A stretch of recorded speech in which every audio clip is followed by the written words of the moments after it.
یہ ہے وہ صورت جو ہم نے نازل فرمائی ہے اور مقرر کر دی ہے، اور جس میں ہم نے کھلی آیاتیں احکام اتارے ہیں تاکہ تم یاد رکھو۔ زنا کار عورت و مرد میں سے ہر ایک کو 100 کوڑے لگاؤ۔ ان پر اللہ کی شریعت کی حد جاری کرتے ہوئے تمہیں ہرگز ترس نہ کھانا چاہیے۔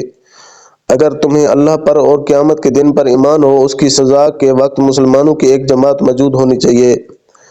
زانی مرد بجز زانیہ یا مشرکہ عورت کے اور سے نکاح نہیں کرتا،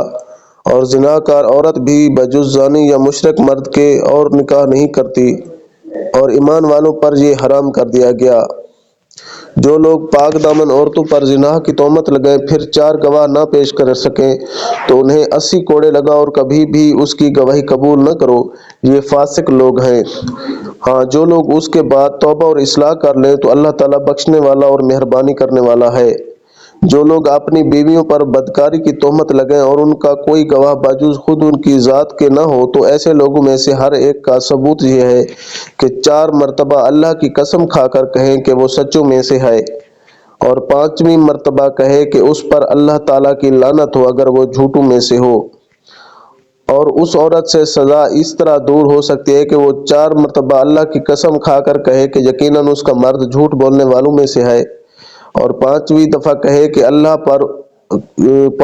کہے کہ اس پر اللہ تعالیٰ کا غضب ہو اگر اس کا خاوند سچوں میں سے ہو۔ اگر اللہ تعالیٰ کا فضل و کرم تم پر نہ ہوتا تو تم پر مشقت اترتی، اور اللہ تعالیٰ توبہ قبول کرنے والا باحکمت ہے۔ جو لوگ یہ بہت بڑا بہتان باندھ لائے ہیں، یہ بھی تم میں سے ہی ایک گروہ ہے،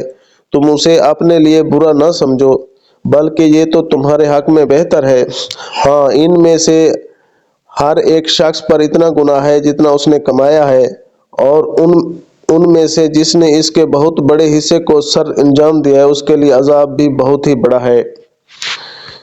اسے سنتے ہی مومن مردوں عورتوں نے اپنے حق میں نیک گمانی کیوں نہ کی، اور کیوں نہ کہہ دیا کہ یہ تو کھلم کھلا صریح بہتان ہے۔